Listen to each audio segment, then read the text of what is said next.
নমস্কার প্রিয় বন্ধুরা, আমি সুমি চলে এলাম আরেকটা নতুন ভিডিও নিয়ে সারাদিন মুহূর্তগুলো তোমাদের সাথে শেয়ার করার জন্য।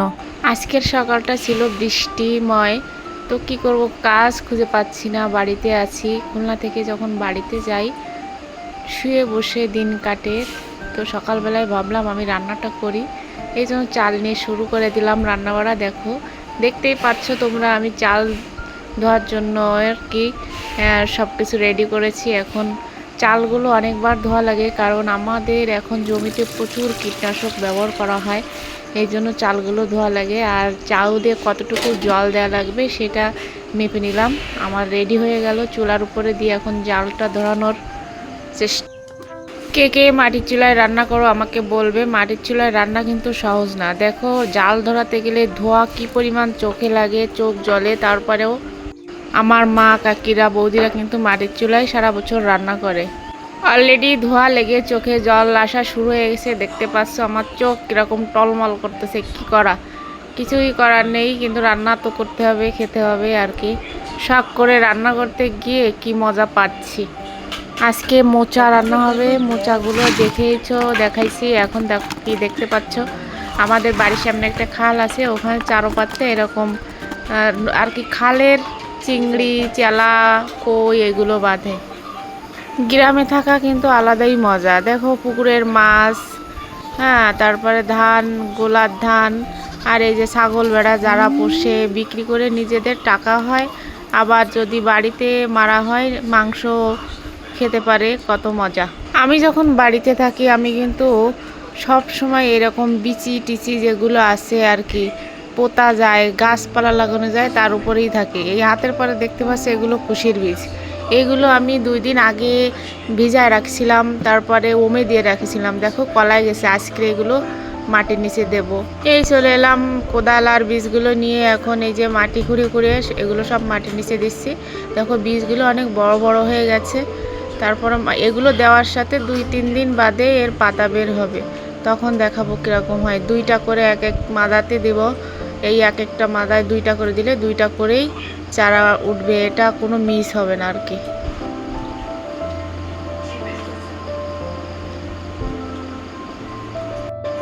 এখন সকালবেলার ফুলগুলো তুলে নিলাম পূজা দেওয়ার জন্য।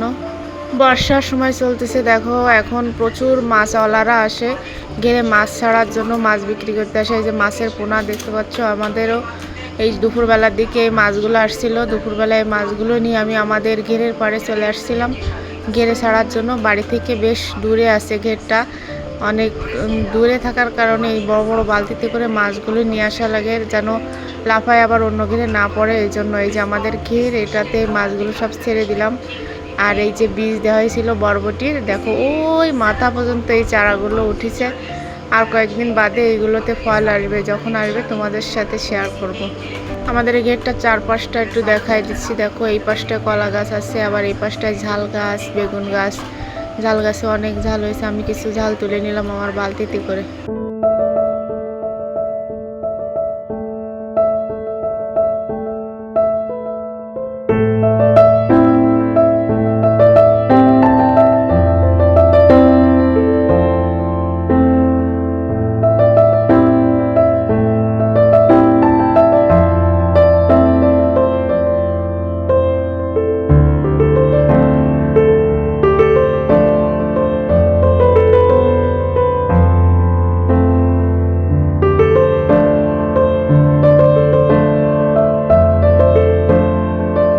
এই ঘেরের পাড়টা অসম্ভব সুন্দর। দেখো খাল পাড় দিয়ে যে পরিমাণ ধনচে গাছ আর ওই যে কেলকদম গাছ হয়েছে, দেখলে মনে হয় কি যে সুন্দরবনে চলে আসছে।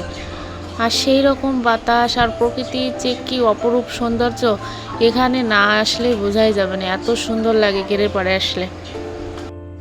মাছগুলো ছেড়ে দিয়ে আমি পাড়ের দিকে আসলাম, আমি উপার যাবো এই জন্য।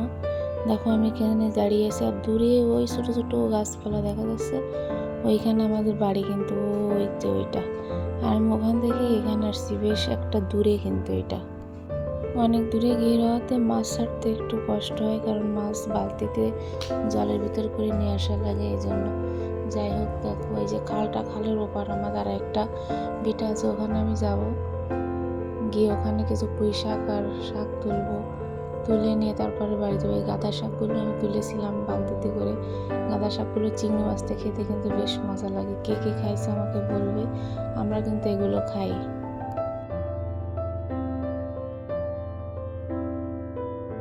এই তো দেখো কথা বলতে বলতে আমি এরপর চলে এসেছি। দেখো এখানে আমার দাদা ওই কিছু গাছ কাটতেছে, আর আমি এখানে করে তেলা কচু শাক তুলে নিলাম।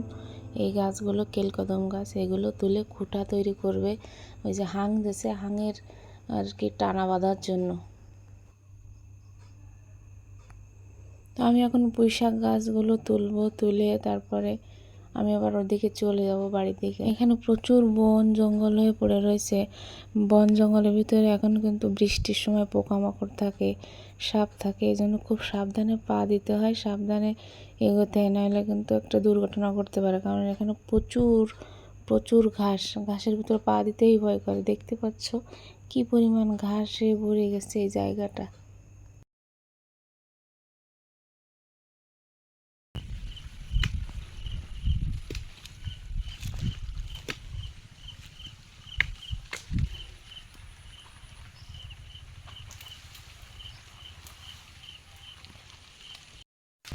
দেখো এই কলা গাছটা অনেক বড় একটা কলার খান হয়েছে, কিন্তু ওই মশা আস্তে আস্তে নিচে চলে আসছে, কিন্তু মশা পারে না কেউ, মশা ওরা খায় না। এই জন্য আমার মামাদের আর কি গাছ, আমাদেরও ওই পাশে অনেক হয়েছে, কিন্তু মশাটা নষ্ট হবে কেন, এই জন্য আমি মশাটা পেরে নিলাম।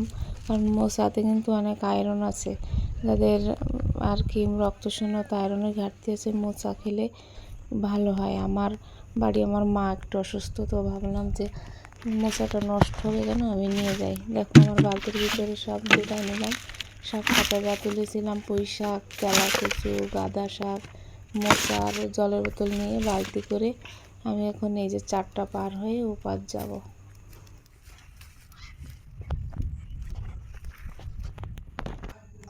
দেখো বিকেলবেলায় এই যে এটাকে বলে বিলেতি গাব, আমার বড় মাসিমার বাড়ি থেকে আমি নিয়ে এসেছিলাম। এটা পেকে এত ঘ্রাণ বেরোচ্ছে যে ঘরেই টেকা যাচ্ছে না, এই জন্য এটা সুন্দর করে ছুলে আমি যে খাচ্ছি, হেভি টেস্টি, মানে খুব মিষ্টি আর কি। গাছ থেকে পেড়ে নিয়ে আসছিলাম আমি গিয়ে, অনেক মজা। কে কে খাইছে বিলেতি গাব বলবে। এই দেখো সন্ধ্যার একটু আগে আমাদের আর একটু মাংস খাওয়ার ইচ্ছা ছিল, এই জন্য এই হাঁসটা মেরে দিল। বাড়ির পোষা হাঁস, অনেক অনেক মাংস হয়েছিল এটাতে, মানে কি বলবো, একদম তেল তেল। দেখো বুঝতেই পারছো হাঁসটা কিন্তু একটু না টানে না একদম। আমি আর বৌদি দুইজনে পরিষ্কার করলাম, আর বৌদি এখন এটাকে পোড়াবে। মাংস কিন্তু আমরা আর কি পরিষ্কার করে পোড়াই, তারপরে কাটি, যাতে ওর ভিতরে ছোট ছোট আঁশ যুক্ত লোম ওইগুলো সব পরিষ্কার হয়ে যায়। এই জন্য আমরা কিন্তু এটাকে পোড়াইয়ে তারপরে ধুয়ে মাংস কাটি। মাথাটা এই যে দেখো, এই যে এই সন্ধ্যার সময় ছাগলগুলো এখন ঘরে